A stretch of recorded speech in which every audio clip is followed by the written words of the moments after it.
Boas tardes, benvidos a esta entrevista con Manuel Baltar, a primeira que fai desde que anunciou a súa renuncia a seguir presidindo a Deputación de Ourense. Benvido, señor Baltar. Moitas gracias, un placer. Acompáñanos tamén o redactor jefe de La Región, Xaime Calviño. Moitas gracias, Eli, benvidos.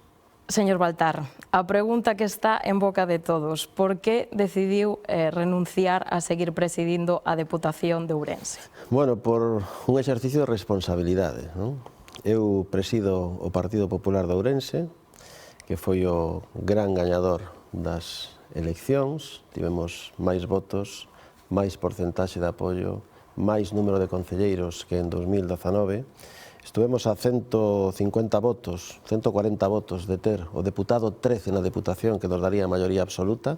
Hai 4 anos estuvemos a 800 e pouco dese deputado 13, e eu o que quero é que se conformen gobernos populares, non? E, de feito, tivemos 51 maiorías absolutas. Despois da constitución dos concellos, gobernamos, ademais, 4 máis en minoría, que son Viana do Bolo, Irixo, Punxín e Beade.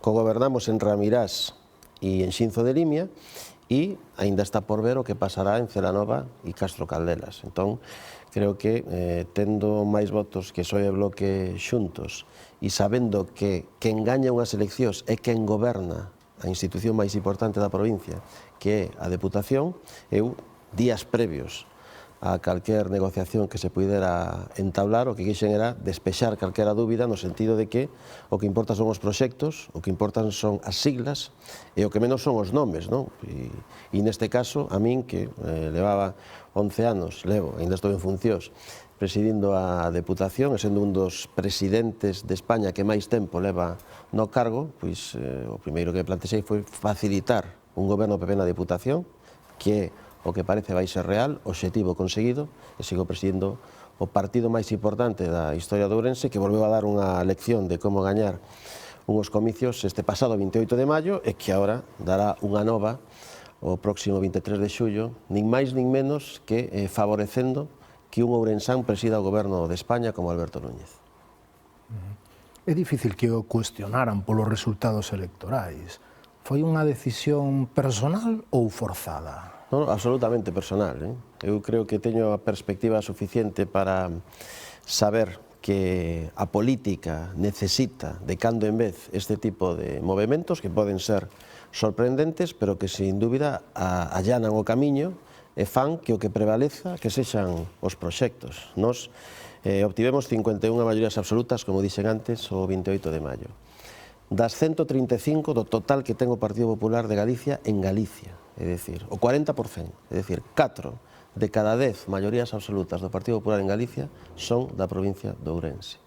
27 dos 92 concellos tiveron un 70% de apoio ao Partido Popular, máis dun 70%, que foran no ano 19 14 concellos. O sea que a campaña traballouse ben, responderon os equipos en todos os concellos e, polo tanto, aquí o que interesa é o proxecto. Temos que pensar nesa clave, non en clave personal ou que ninguén poidera entender que alguén pretendía aferrarse a un cargo, en absoluto. Eu creo que un político que ten que por diante a xenerosidade, saber ver e saber leer os momentos, e foi o que fixen, estou tremendamente satisfeito porque o obxectivo que pretendíamos, que era manter o goberno da Deputación, farase realidade unha vez que se constitúa a Corporación Provincial. Di que facilitou as cousas, saberá que hai voces que din que Feijóo ou Rueda poden estar detrás desa decisión a renunciar. Non sei se tamén o animaron a facilitar esta decisión. En absoluto. Foi unha cuestión que formulei eu e con tempo de abondo. Isto podía facelo o venres ou podía o sábado pola mañá, sabendo que xa había pacto con Democracia Ourensana para facilitar as investiduras, desdecirme ir a Esgos a tomar posesión como concelleiro. Non, eso non é a política. A política non é un xogo e tanto Rueda como Feijóo coñeceron por min esa decisión, que é a que ten que tomar alguén que o que pretende é o mellor para o partido. E o mellor para o partido é conseguir que todo aquilo que trasladamos á veciñanza nas eleccións municipais se concrete materializando os proxectos que fomos quen de esbozar e de explicitar durante eses 15 días de campaña.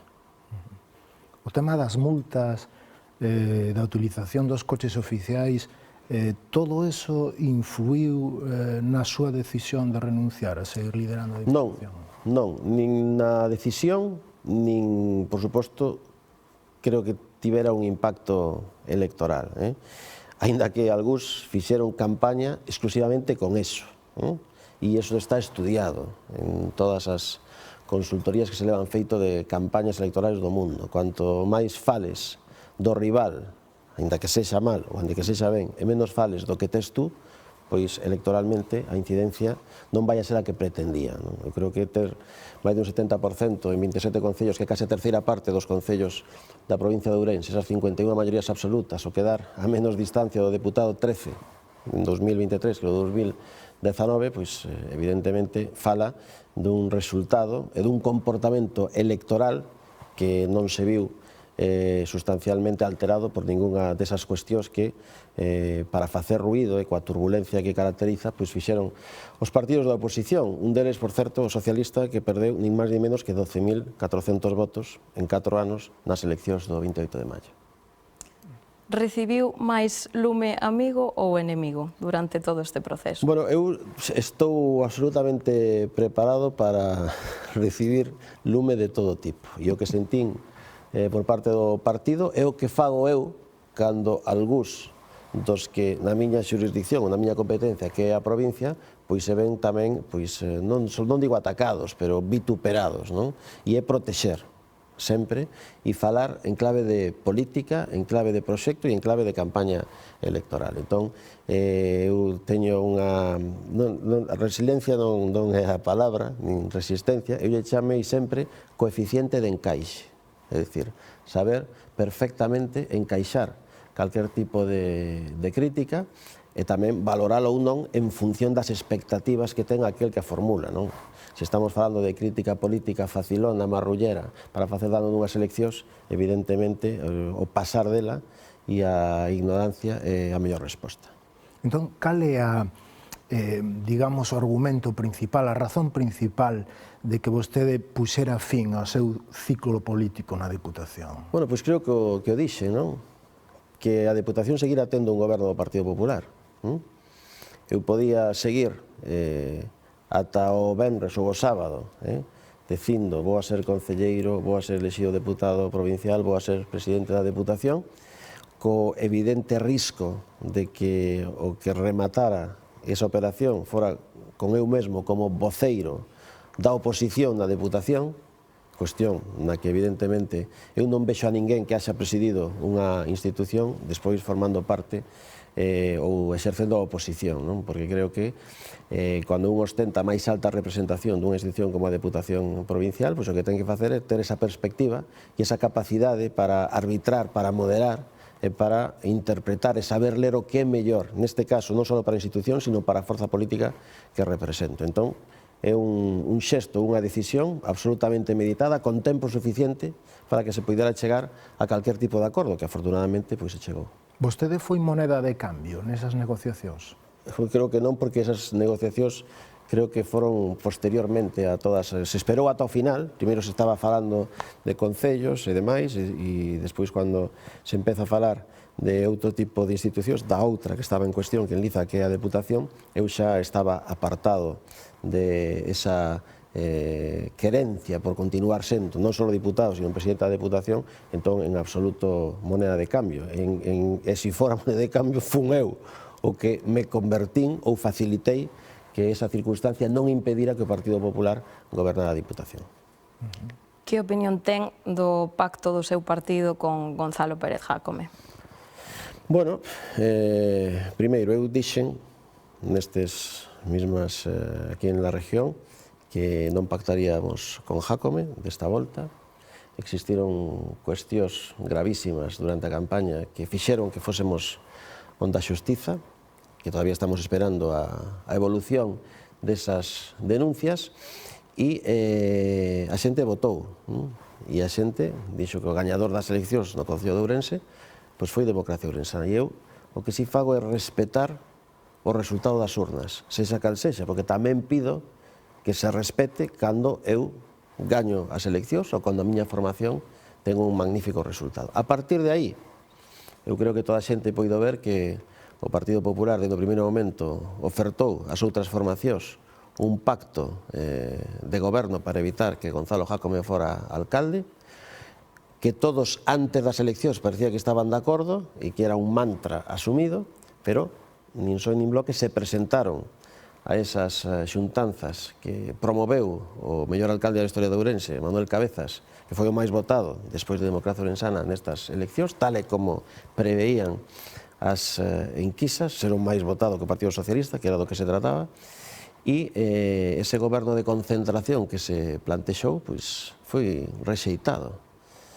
Entonces eu creo que o Partido Popular fixo todos os esforzos posibles para lograr ese goberno de concentración, non só agora, sino na última fase do mandato anterior, como vostedes saben, no que foi o Partido Socialista quen evitou que se producira ese acordo para que o actual líder da formación pois non obtivera a alcaldía. Entón creo que estes xogos políticos cada un quedou en evidencia durante estes días. Si todos estaban de acordo en que Jácome non fora alcalde, pois non foi posible ese acordo, e non foi porque o Partido Popular non o puxera por riba da mesa, con luz e taquígrafos, polo tanto, pois unha vez se renuncia a exercer eso, pois o Partido Popular pois ten a legitimidade total para entablar outro tipo de accións, non? Entende... Sobre todo respetando eses 18.000 votantes que tivo Democracia Ourensana nas eleccións, non tanto en clave de liderados de formacións políticas. Entende a sorpresa de Cabezas tras a investidura e esa petición de explicacións ao PP a nivel galego? Bueno, eu creo que cada un é dono dos seus silencios e tamén responsable do que di. Eu creo que Cabezas, dende o minuto 1, cando asumiu a responsabilidade de liderar o partido na cidade, pois dixo que había que romper con Jácome, así fixo o Partido Popular, o grupo municipal, e despois todas as súas declaracións anteriores á campaña son congruentes e coherentes co que dixo. Mesmo o candidato socialista parece que decía o mismo, e que se apoyaría o máis votado. Eso non se produciu e entón eu creo que Manuel Cabezas intentou ata o final que esa alianza se producira, pero hai outra formación que se mantivo enrocada e non quería facer alcalde a do Partido Popular, que foi o máis votado, e creo que é esencial en democracia presumir do respeto aos principios que son inatacables. En este caso, o principio da maioría do máis votado, creo que debía observarse sempre. Se eu, antes das eleccións, xuro ante a Biblia que non vou a pactar con vostede e incluso vou a denuncialo á Fiscalía, como é posible que o día seguinte das eleccións incluso me afane en negociar con vostede, como pasou co PP e o PSOE? Como se lle pode explicar iso á cidadanía? Moi difícil de explicar. Nos creo que neste escenario temos o resultado que pode ver todo o mundo de lanzar esa mensaxe de facer real aquilo que dixemos nos 15 días antes. Estábamos todos de acordo, pois reunámonos, formemos un goberno, repartámonos as áreas de goberno e tiremos polo interese xeral da cidade. E iso non houve resposta por parte nin do PSOE, nin por parte do Bloque. Nin houve inmediatez, nin houve ningún tipo, ningún atisbo de achegamento. Entón, creo que quen tería que explicar esa negativa son aqueles que afanosamente e entusiásticamente en toda a campaña, en os días previos, decían que a única solución era aliarse todos para evitar que gobernase, neste caso, Gonzalo Pérez Jácome. Entón, creo que esa sería unha moi boa pregunta e estaría moi ben coñecer esa resposta e que non só sirva para xustificar calquer decisión política que o resultado dunhas eleccións dá por esquecido todo o que se dixo antes. Hai un principio máximo que é o da coherencia, en este caso que se falaba dunha situación de emerxencia extraordinaria. Creo que a resposta tería que ter estado á altura por parte de PSOE e Bloque en termos de pacto, de coalición ou de achegamento. Que lle parece que nestas negociacións que houve despois das eleccións os candidatos dos partidos da ciudad prácticamente non tuveran ningún tipo de peso, que estas negociacións se levaran directamente dende Santiago. Bueno, eu creo que eso podería ter que ver con esa emerxencia, esa situación extraordinaria que supuña Ourense dentro do panorama xenérico de Galicia. Entón, é certo que un pacto PP-PSOE sería unha rara avis a nivel nacional, pero a vida conta da situación extraordinaria que vivíamos aquí, pois podía ou debería, e mesmo nas declaracións previas onde todo o mundo, incluso as cúpulas a nivel autonómico e nacional, lle daban liberdade os números un a que chegaran a calquer tipo de acordo, pois creo que esa foi a solución final que se plantexou, non? É que o acordo se tomara a ese nivel. Pois a realidade foi a que foi, como dixo Iglesias Corral, pasou o que pasou, hai que explicalo, pero sobre todo, como dixen antes, teria que explicalo aqueles que se negaron a facer o que días antes, horas antes, decían que iban a facer. E nós, como Partido Popular, e o que fixo o noso candidato, pois foi promover ese encontro, promover ese acordo que parecía unha cuestión de manual asumido por todos e que realmente, pois, ao final non tuvo a aceptación ou a resposta que todos esperábamos que debería ter. Pero o liderado político de Ourense non queda danado. Bueno, é unha pregunta que, evidentemente, tendo en conta o resultado das eleccións, eu, como dixen antes, como gañador do meu partido das eleccións locais, como autor do xesto de apartarme para conquerir a Deputación Provincial e dedicarme eses días tamén a negociar outros acordos, aparte das maiorías absolutas, o sea, que se teña, pois, que se goberne en Beade, en Punxín, no Irixo, en Viana, pois tamén froito de acordos, de negociacións, o mismo que ese acordo co PSOE en Ramirás, con esa alcaldía rotatoria 2 anos e 2 anos, ou ese cogoberno en Xinzo, esos son acordos e negociacións que houbo que levar durante eses días, sobre todo na miña condición como responsable máximo do partido na provincia de Ourense, pero sucede que as alcaldías das grandes cidades, as capitais da provincia, pois sempre son mesmo cando se designa o candidato unha cuestión que compete a nivel autonómico as formacións, no caso do PSDG-PSOE ou do Partido Popular. Entón, creo que as negociacións se levaron por quen había que levalas. Eu fixen o meu traballo a nivel local, quedan 2 eleccións ou 2 corporacións locais, Celanova e Castro Calderas, que vamos a ver que pasa aí, como cristalizan eses gobernos. Houbo algúns outros que ao final non pudemos desempeñar ou chegar a acordos de cogoberno, pero que estivemos a piques de conquerilo, e que hoxe estemos falando dunha provincia en que, por exemplo, temos Ribadavia, que non tiñamos por maioría absoluta, que foi un resultado excepcional, a primeira vez na historia que alguén consigue unha maioría absoluta, ou que estemos gobernando en Xinzo, pois se recuperar poder en 2 vilas importantes, e creo que ese é o traballo e o camiño, aparte de seguir con liderados importantes en outros concellos nos que a nosa forza foi arrasadora. Se volvera atrás hai 4 anos, volvería a pactar con Jácome, sabendo que agora pasou de 7 a 10 concelleiros? Bueno, fai 4 anos a decisión non foi exclusivamente deste que lles fala, sino que tamén se pronunciou a Dirección Autonómica do partido e todas aquelas persoas que terían que decir algo en relación con ese posible pacto. Non foi unha decisión unipersonal, en absoluto, foi absolutamente consensuada e coordinada e buscando o mellor para a cidade e o mellor para a provincia. Daquelas, aquel pacto conseguiu que a Deputación tivese un goberno estable, que fixo que estemos falando hoxe dunha Deputación que é un referente de funcionamento a nivel nacional, esa débeda cero, esos orzamentos, ese remanente de tesorería máis alto da historia, ese liderado en transparencia, esa visibilidade que ahora o renunciareu vai a deixar de ter, como a presidencia das cidades históricas termais, a presidencia dos gobernos provinciais de Europa, a presencia da Xunta de Goberno da FEMP, etc., están aí. E ese é un labor que, sen dúbida, foi posible grazas a ese acordo. Entón, as ventaxas dese acordo son evidentes. Outra cousa é a xestión ou o resultado destes 4 anos de mandato na cidade. Pero sí que dá a sensación que hai 4 anos Ourense pintaba máis nese acordo que agora, que parece que todo se decide en Santiago.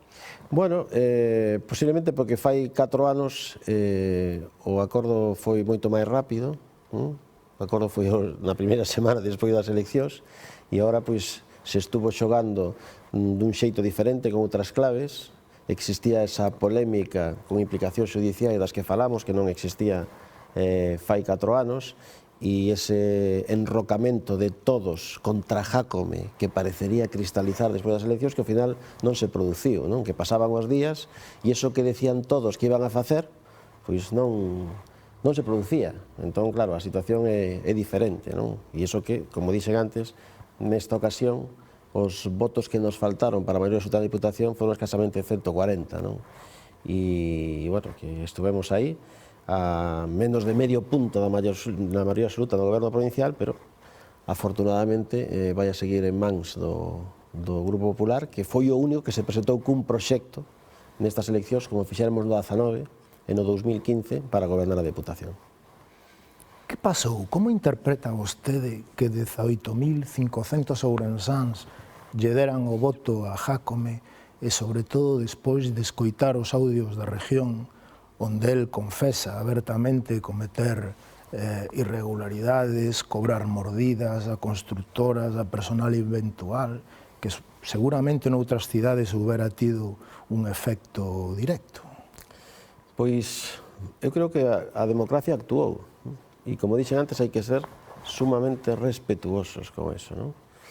Ese é un triunfo electoral que gañou a pulso, imagino que coa súa especial campaña política, imagino que tivo bastante que ver tamén a forma de levar o Concello nos últimos meses, determinadas axudas que puxo en marcha, determinadas obras que viron por fin a realidade e ao mellor pois que non cumplimos as expectativas as outras formacións. Eu cando tomei a decisión de propoñer a Manuel Cabezas como candidato, eu creo que levábamos a unha persona que representaba o mellor da xestión en Ourense, e que deixara un gran recordo en todos, non?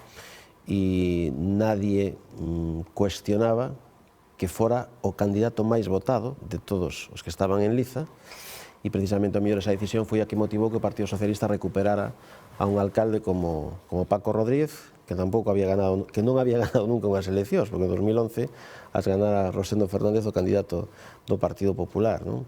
Entonces creo que Jácome adiantou pola esquerda e pola dereita, as dúas formacións clásicas, polo tanto, o meu maior respeto para todos os votantes de Democracia Ourensana, como o teño para todos os do Bloque, Partido Socialista de Galicia, por suposto, os do Partido Popular, e todos aqueles que, ante unha urna aberta, van co seu voto madurado e meditado, non? Entón, creo que os exégetas da política a nivel local teñen moito que facer para explicar, pero hai razóns obxectivas, razóns subxectivas tamén, hai que analizar o voto da xente máis nova tamén, e iso que foi un domingo cunhas condicións meteorolóxicas que non eran as máis proclives para acudir a votar, sobre todo pola tarde, estamos falando dunha chuvia tremenda, pero bueno, xa pasou, non? Agora, o 29 de maio, que había que poñerse todos co uniforme de faena que dixemos que nos íbamos a poñer antes para lograr algo que ao final foi imposible de conquerir e alá cada un coa súa responsabilidade. Que ten a Diputación para que sexa obxecto de deseo, incluso moito máis que o Concello, que ten un presupuesto maior?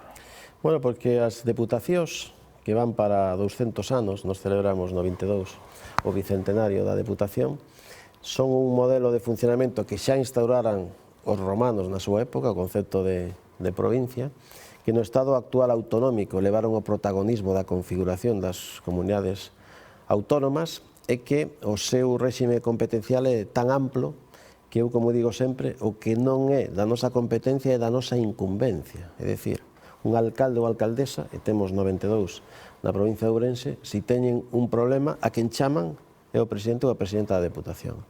Porque ten capacidade económica, porque os procedementos administrativo da administración local son moito máis áxiles e, polo tanto, permiten prácticamente unha resposta inmediata. Entón, creo que son unhas corporacións, os gobernos provinciais, que son un arma perfecta para o desenvolvemento do territorio, pensando sempre en clave de vertebración da provincia, dándolle a todos e cada un dos 92 concellos. Para mí non hai concellos pequenos e concellos grandes, todos teñen a súa identidade, pois uns servizos públicos de calidade, e aspirando a ser unha gran consultora dos concellos. Calquer problema, calquer cuestión que teña un concello, a Deputación ten que poñerse en marcha para solucionalo o máis axiña posible. E esa cercanía pois é imbatible, non? E, polo tanto, ese ter o pulso da provincia cada segundo, cada minuto, saber en cada momento que é o que pasa en calqueira das comarcas ou bisbarras, que opinan non só o responsable dos concellos, sino as entidades empresariais, culturais, sociais, sindicais, pois, sen dúbida, se alguén o fai, é a Deputación. E a proximidade, o ter na capital da provincia ese goberno, pois non é o mismo que telo en Santiago ou telo en Madrid, non? Por lo tanto, falar de desconcentración, falar de descentralización, falar de estar ao pé do problema e ao pé das solucións, formando parte das solucións, pois creo que é a alma das Deputacións. Deixou de recibir algunha desas chamadas que como presidente da Deputación lle facían pola cercanía cos concellos, cos alcaldes? Non, sigo mantendo a mesma, non? E non só por a condición de presidente da Deputación, sino como presidente do partido. Eu sempre digo que os gobernos salen dos partidos. Se non hai partido, non hai goberno. E gobernos sin partido é moi difícil, e xa estamos falando de outros regímenes políticos. Entón, eu, en setembro do 21, fun elexido presidente desta formación coa máis alta porcentaxe da historia, todos os congresos anteriores, pasando do 99,6%, e, polo tanto, eso significa unha responsabilidade de coñecer en cada momento que é o que pasa en cada unha das xuntas locais, en cada un dos concellos, e ter a capacidade de interrelacionar con calquera outra entidade. Polo tanto, presidir o Partido Popular de Ourense é a responsabilidade máis alta e máis grande que podo ter.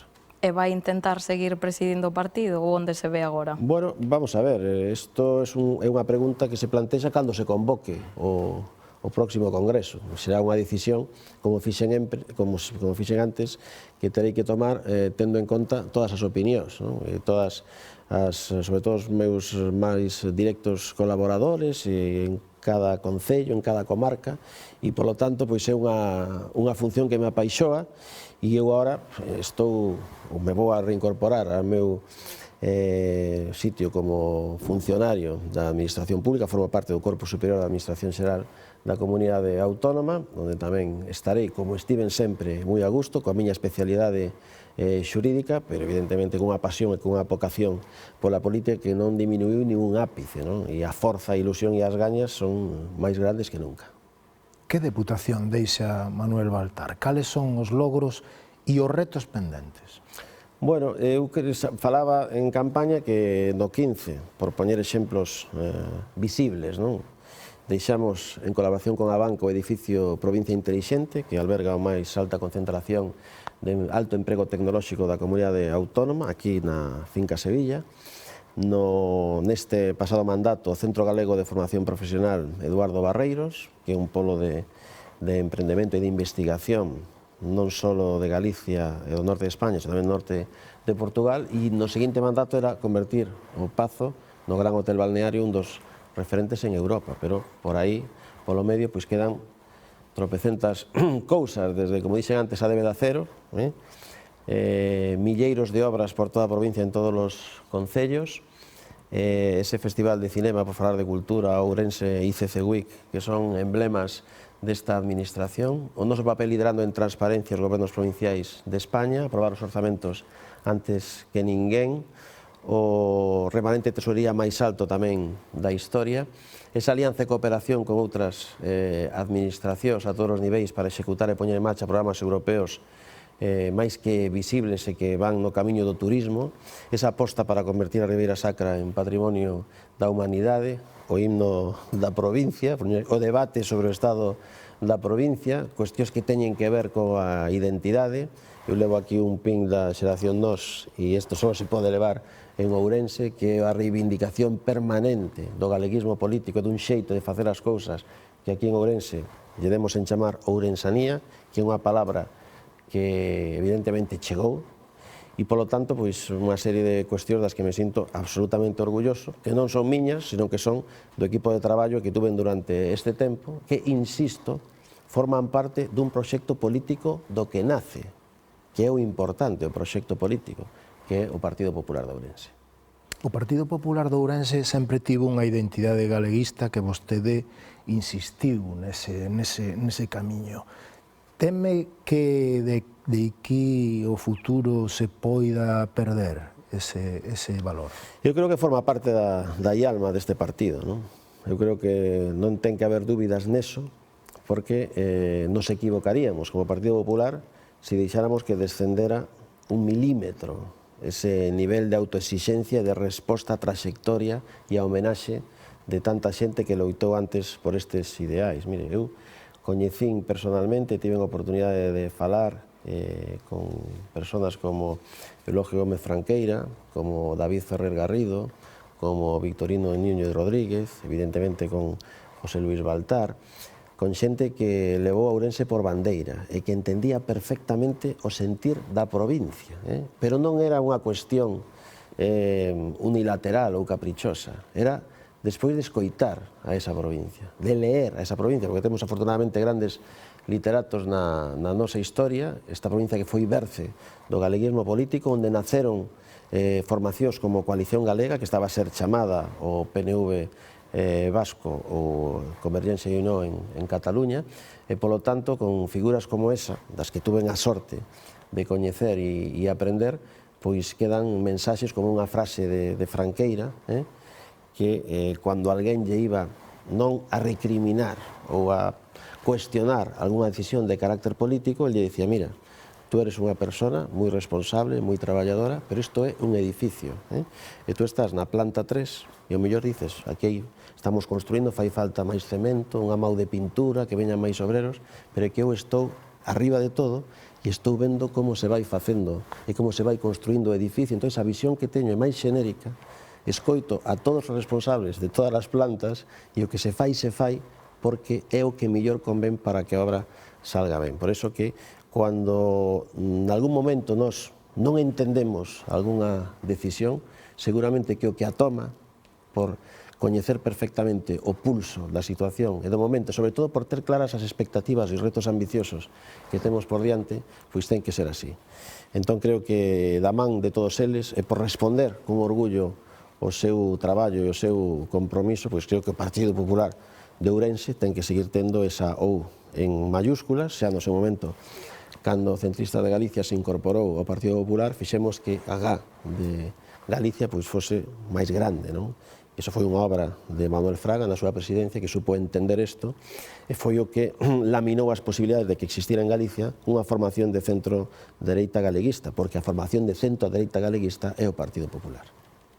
Nese balance como presidente da Deputación, a oposición sempre lle criticou que o reparto do diñeiro fose favorecido para os do seu partido. Non sei que lle parece. Bueno, eu creo que é unha crítica que evidentemente cae sobre o propio peso vendo o resultado non só dos plans, o plan de obras, o plans medioambientales, plans culturais, o plan de servicios sociais, todos eles con datos obxectivos de reparto, sino tamén as subvencións nominativas. Non hai ningún concello que me poida decir que algunha cuestión non foi atendida pola Deputación. Que pasa e cal é o problema para a oposición?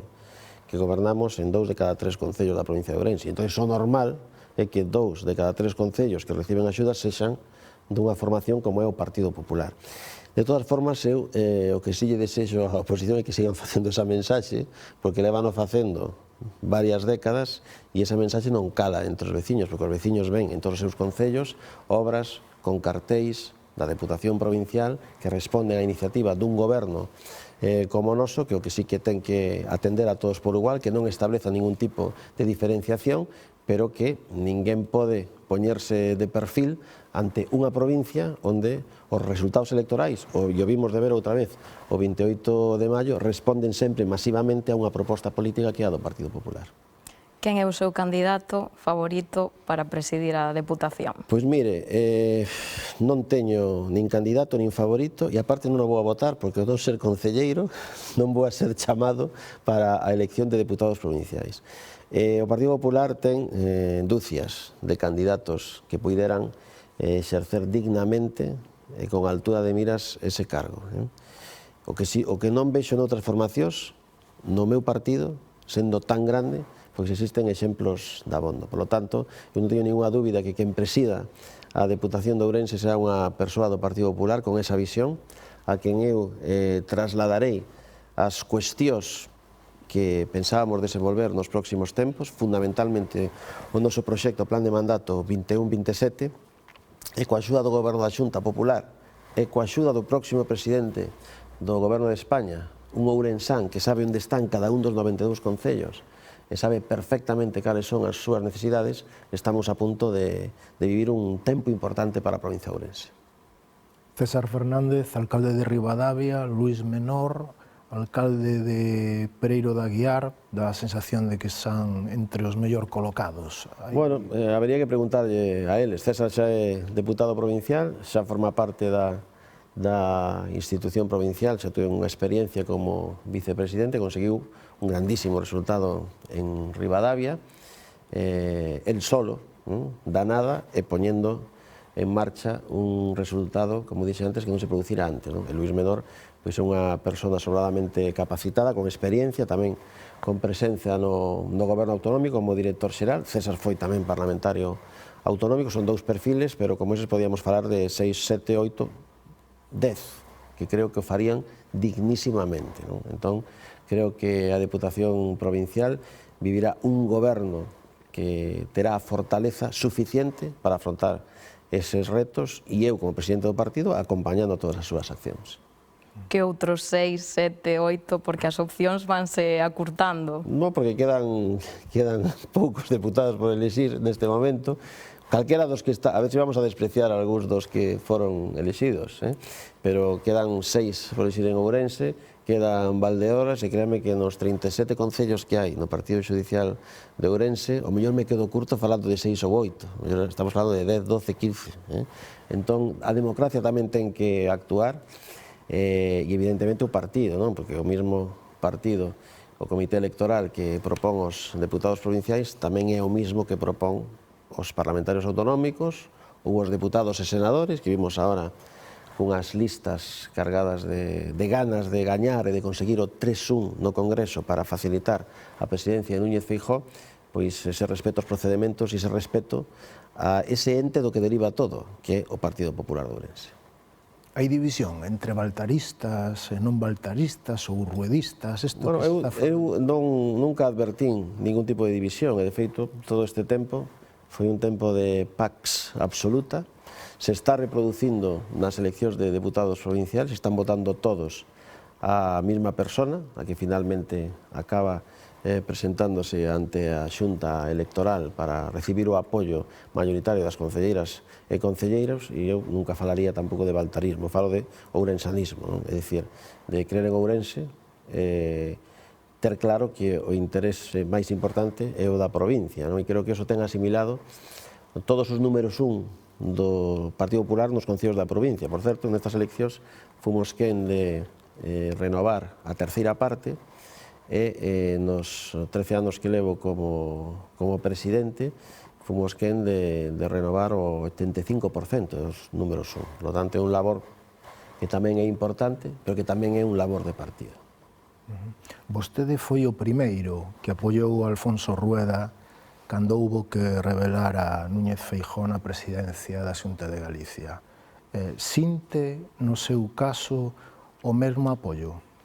Bueno, é que eu non estou aspirando a relevar a ninguén, e entonces non se dá esa situación, pero eu o tiven claro, estou absolutamente orgulloso desa situación, E o que pretendía e conseguín naquel momento é que a estabilidade nun proceso de transición modélico en Galicia fora tamén un instrumento de Núñez Feijóo, recén chegado á presidencia do partido, para exhibir con respecto aos outros territorios da nación. Eso conseguiuse, se fixo en cuestión de horas, de días, unha sucesión na presidencia dun goberno autonómico, gobernando, por suposto, en un partido que goberna tamén, e eu exercín a miña responsabilidade e foi un xeito de proceder similar que agora fixen para renunciar a seguir aspirando a presidir a Deputación. Eu creo que sempre antepoñendo calquer interese xeral, neste caso, naquel momento era o de Galicia, e de que todas as cousas foran un exemplo para calquer outro territorio, antepoñendo a calquer ambición de tipo personal. Voulle preguntar directamente, nalgún momento se sentiu traicionado por Alfonso Rueda ou Núñez Feijóo? Nunca. Nin eles poden dicir, como eu, que en absoluto vou nos traicionar nunca. Aquí a lealdade é un principio básico, para min é fundamental, e non só en política, senón nas relacións persoais, e, polo tanto, pois, esa palabra de traición quitémola de calquer vocabulario político, porque a lealdade é a máxima a que todos debemos aspirar e todos debemos observar. Quen o chamou primeiro cando anunciou oficialmente a súa renuncia? No, chamei nos eu, para decirllos, non? En primeiro lugar chamei a Alfonso Rueda e despois a Núñez Feijóo. Hai posibilidade de que volva a resurdir Centristas de Galicia? No, eu sei que isto gusta moito e tal e cual, e outras formacións que hai por aí de ámbito tal e cual. Habería que preguntarlle aos futurólogos, non? Pero a min, créame que a ciencia ficción e a política ficción non me gusta nada. Como suele decir algún, dice, cando cheguemos a ese río cruzaremos esa ponte, non? Pero ese río, o río está absolutamente tranquilo, e así ten que seguir, non? E como dixen antes, a formación de centro-dereita galeguista é o Partido Popular de Galicia. E en boa parte, polo empuxe e polo que significa na súa trayectoria e na alma desa formación, o Partido Popular de Ourense. Se tuvera que poñer música dos Beatles, a súa despedida da Diputación, ou a súa trayectoria na Diputación, ou a este novo tempo que se abre, que canción poría? No, a mí calquera. In My Life, por exemplo, que é un temazo, pero non por unha cuestión, digamos, de pura música, sino porque a música hai que poñela en todos os aspectos da vida, e a música significa moitas cousas, e non hai que pechar ninguna cuestión, e o futuro está aberto a calquer circunstancia, e a miña mentalidade pois tamén ten en conta todos os escenarios posibles, e polo tanto creo que a música é boa compañeira, e My Life é un bo tema, pero podían, falando dos Beatles, calquera outra canción que se lle ocorriera a vostede, que das 218 que firmaron xuntos Lennon e McCartney, seguro que encaixaría calqueira. Imagina a súa vida fora da política ou incluso fora de Ourense? Hombre, é outra canción, Imagine, non? Sí, pues non o sei, vamos a ver. Eu creo que a vida son etapas, hai moitas vidas dentro dunha vida, e eu que teño claro que teño unha vocación política que é difícil que flaquee, non? E máximo nun momento como este, como dixen antes, me encontro con máis forza que nunca, teño 55 anos, o sea que un momento no que evidentemente quedan moitísimas cousas por facer. Afortunadamente teño moitísimas aficións e moitísimas cuestións que estaban esperando por tempo para poder centrarme delas, plantexamentos que tamén me están chegando que puideran colmar pois algunhas desas cuestións, pero a vis política ou ese animal político que todos que nos dedicamos a este pois levamos dentro, pois todo este tempo de conocer a tanta xente, de escoitar tantas cousas, de leer tanto, de estar en tantos sitios, de todas as mensaxes, de saber interpretalas ou non, de como moldealas, pois eso é un tema que absorbe, non? E creo que ten que ter tamén vehiculizar todo eso de algún xeito, non podo, nin sei agora por onde van a ir ese camiño, pero que está claro que presidindo o Partido Popular de Ourense, eso é unha forza importante e unha maneira de estar onde realmente se toman as decisións. Pero de momento, que opcións ten na mesa? Que plantexamentos? Bueno, teño varias, desde o punto de vista político público ou tamén desde o punto de vista do sector privado, non? Oxe, cando viña por aquí me encontrei cunha señora que non coñecía de nada pola calle e me dicen, creo que te vas a Europa. E eu lle dicía, non, en Europa estamos aquí, yo estoy en Europa ya. Entonces, me imagino que a xente pode falar de moitas cousas e así é bo que a xente fale de moitas cousas, pero o futuro está por escribir, non? E cada un, afortunadamente, temos a capacidade de escribir o noso. E a señora non querería decir a Bruselas? Bueno, a mellor é porque me viu moito en Bruselas. Eu, ata hoxe, hai 2 despachos en Bruselas onde está o nombre de Manuel Baltar, presidindo 2 organizacións importantes e estando carón e con interlocución directa coas altas institucións comunitarias, non? Que me chegan mensaxes estes días do presidente do Comité das Rexións, de altos funcionarios europarlamentarios, no sentido de interesarse por esta decisión e por esta situación, pero bueno, eu creo que hai que deixar que escampe e sobre todo que temos un reto importantísimo por diante nestas horas, días que veñen, que son unhas eleccións xerais, non? E aí é onde temos que centrar todos os nosos esforzos.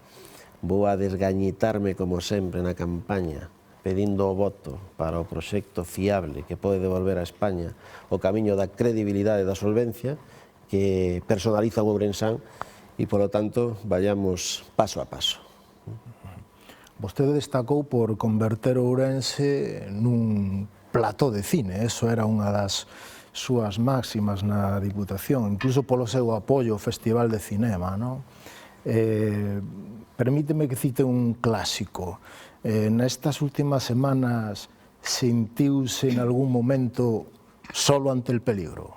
Pensei que iba a citar outro clásico, pero no, nada, peligro cero, peligro cero, e aparte, cando levas ostentando a responsabilidade de presidir e ser o destinatario sempre da última chamada, porque sempre hai unha última chamada, non? Cando alguén está apretado e solo ante peligro, chama alguén, non? E en moitas ocasións ese era, ou sigo sendo eu, en cuestións ahora políticas orgánicas, pois tes que ter a templanza suficiente e o equilibrio para saber respostar ante situacións como esa. Entón, eu nunca me sentín solo, estuve sempre arroupado e estou no partido un equipo magnífico de xente que tamén ten Ourense por bandeira e, polo tanto, soledad ninguna, non? E as cousas sempre se fan xuntos, non? Decía estes días nun acto aquí no Polígono de San Cibrao dunha empresa que inauguraba unha instalación, recordaba o lema dos Xogos Olímpicos, non? Citius, Altius, Fortius, que o actual presidente do Comité Olímpico Internacional, o alemán Thomas Bach, añadiu comuniter, é dicir, juntos. Non hai nada que ninguén poida facer unilateralmente. A cooperación, que é a palabra estrela da política diputacional, a cooperativa e o cooperativismo, que aquí tivo un exemplo tan grande que puxo en marcha un dos grandes da nosa terra como Franqueira, pois é sin dúbida un lema tamén. Por lo tanto, soledad ante el peligro, nada. E onde se ve no sector privado? Vai ser emprendedor? Bueno, pois eu creo que calquera pode ser emprendedor, debe ser emprendedor, pero bueno, polo camiño poden xurdir moitas cousas, chamadas, plantexamentos que se están a ver, que poden ser ou non compatibles co meu exercicio da función pública ou co desempeño político, pero iso tamén entra dentro da miña liberdade para afrontar, pois eso, teño 55 anos, aínda quedan ata xubilación 10, 12, 15, non sei, que sen dúbida van a ser ben empregados, e, por suposto, a política vai a ter unha porcentaxe moi importante do meu tempo. Imagínase recibindo o premio da Ourensanía nalgún... Non, non me lo imagino. A min, o máis feliz que me fixe foi entregalos, ou decidir medalla da provincia, fillos predilectos. Eu creo que non hai placer que entregalo. O mismo que para regalar. A mí me gusta moito máis regalar, porque eu son dos que, tendo un detalle con alguén, me estudio perfectamente a personalidade e sei o que lle vai a agradar e me lo curro, como se dice, non? Me lo trabajo. Entón, máis entregar que me entreguen, e creo que o feito de poñer en marcha os premios, pois creo que para min xa é suficiente satisfacción.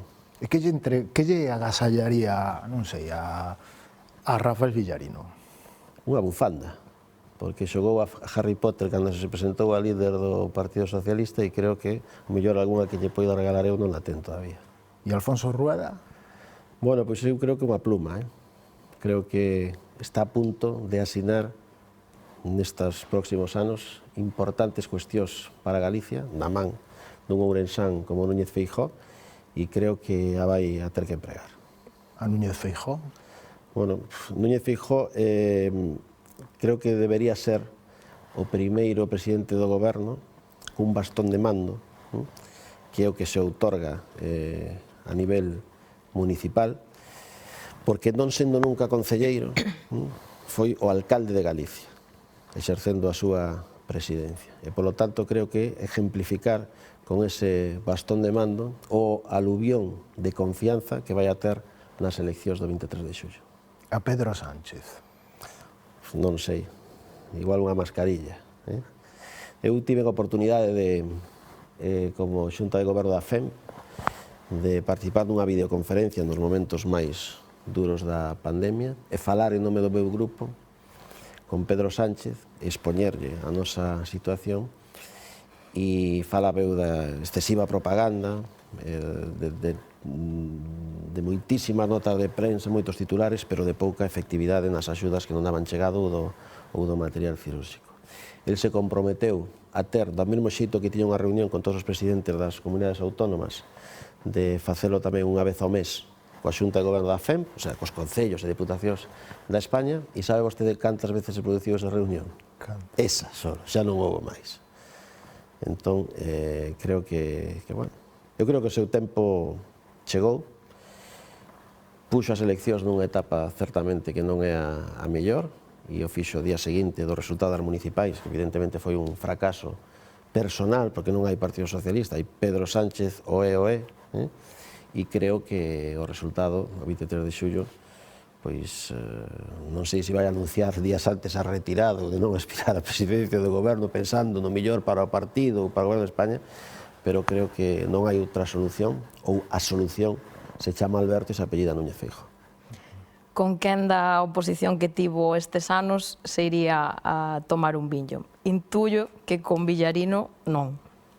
Non creo con Bernardo, o voceiro do BNG, que foi unha persona absolutamente leal, dentro da dureza da súa crítica, pero nunca malsonante ou maleducada, que estivo en todos os debates sobre o estado da provincia, cuestión que a persona que me sinala fixo que o seu grupo non comparecera nun debate sobre o estado da provincia. Non hai ningún grupo en España que non comparecera nin nos debates do Estado da Nación ou nos debates sobre o Estado das Comunidades Autónomas e menos nos debates do Partido Socialista aquí o fixo.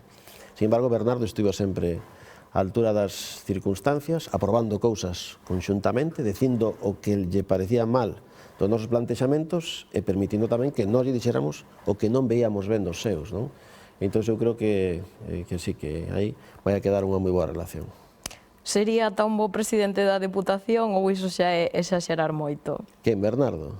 Hombre, eu creo que sería institucional, sería unha persona que, sen dúbida, sabería ter ese tino que hai que ter, e ese equilibrio emocional e mental básico que outros non teñen, pero, bueno, para que o Bloque presida a Deputación de Ourense teñen que cambiar moitísimas cousas, Entón, creo que tiven durante este tempo 5 ou 6 voceiros do BNG, tamén 5 ou 6 do Partido Socialista, 4 alcaldes de Ourense, 2 bispos, 3 delegados da Xunta, etcétera, etcétera, o sea que é un tempo de abondo para observar toda esa trayectoria, toda a xente que participou e que colaborou sinceramente, os delegados de goberno, etcétera, etcétera, non teño nada que decir.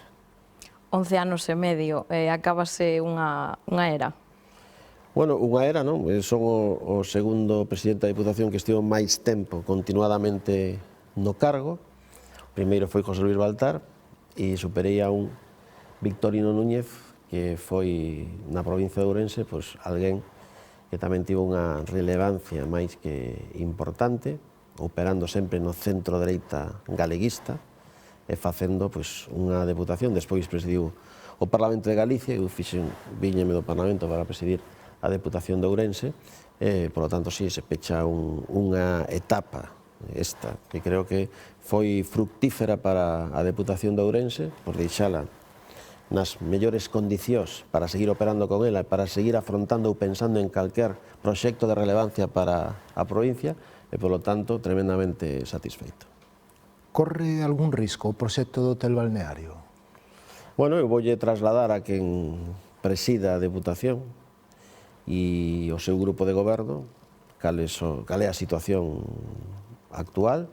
Evidentemente temos o ben máis preciado que a auga, estamos co proxecto, logramos comprometer que a Xunta xa dispuxera lo que 6 millóns de euros para esa primeira fase. A Deputación ten financiamento da Abondo para abordar os seguintes pasos. Eu creo que é perfectamente posible, non? Para que darlle a prioridade que debe ter un proxecto destas características.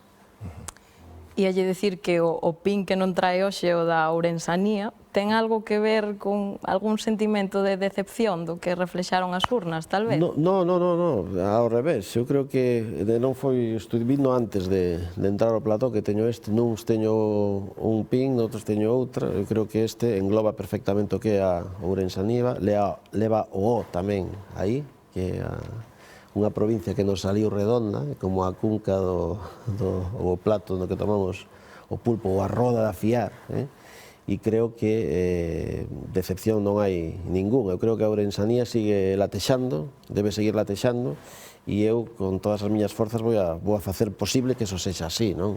E que esa identidade propia de que falábamos antes, pois siga sendo un referente e unha cuestión que todo o mundo recoñeza cando mire cara a Ourense. Antes de que remate o tempo, me gustaría facerlle unha pregunta ao señor Baltar, que teño unha gran dúbida. Si o Arenteiro ou calquera outro equipo ourensán lle toca o Real Madrid na Copa do Rei, vostede con quen vai? Bueno, eu creo que o sabe todo o mundo. Eu creo que son Baltar blanco. Xa me pasou no pasado, vendo cuestións e encontros a nivel futbolístico e de baloncesto, e hai cousas que non se poden obviar, non? Eu creo que son cousas serias e calquera que mire con seriedade e que teña unha afición ten claro eso, non? Eu, como lle decía eu en tempos, cando Fraga era candidato a la presidencia del gobierno de España, había un andaluz, como Felipe González, pero non todos os gallegos, porque Fraga era gallego, votaban a Fraga, non? Entonces, creo que eso está por riba de calquer cuestión. Me alegro moito a temporada do Arenteiro e de calquer outro equipo ourensán, por suposto, pero, bueno, cada un ten as súas creencias, e habería que ver tamén a finalidade ou o sentido dese partido, non? Se fora para xogarse a vida un e outro lle daría o mismo, pois mira, está claro que sempre tirando para casa. Bueno, tirando de retranca galega, non sei que lle parece que titulemos a entrevista Baltar, : marcho que teño que marchar. Bueno, pero non marcho, o sea que, cuidado. Cuidadito. E onde vai a quedar? O podes dicir, marcho que teño que marchar da Deputación. Eso acepto, non? Pero eu non me vou de ningures, eu estou no meu sitio, deixo de traballar onde traballei ao longo destes 11 anos e medio con grandísimos colaboradores, pero a Deputación sigue estando no mesmo sitio e sigue aberta para calquera, incluso para min, e sobre todo para min. E entón, pois, vai a ser un sitio que acudirei coa frecuencia que requira o caso, pero evidentemente debo estar en Ourense. Bueno. O sea que non marcho. Xa nos dirá, entonces, a donde. Cando que irades e cando se poda dicir algo. Bueno, despedímonos. Manuel Baltar, gracias por acompañarnos nesta entrevista en Telemiño. Compañeiro Xaime Calviño. Moitas gracias. Queridos espectadores, ata a próxima.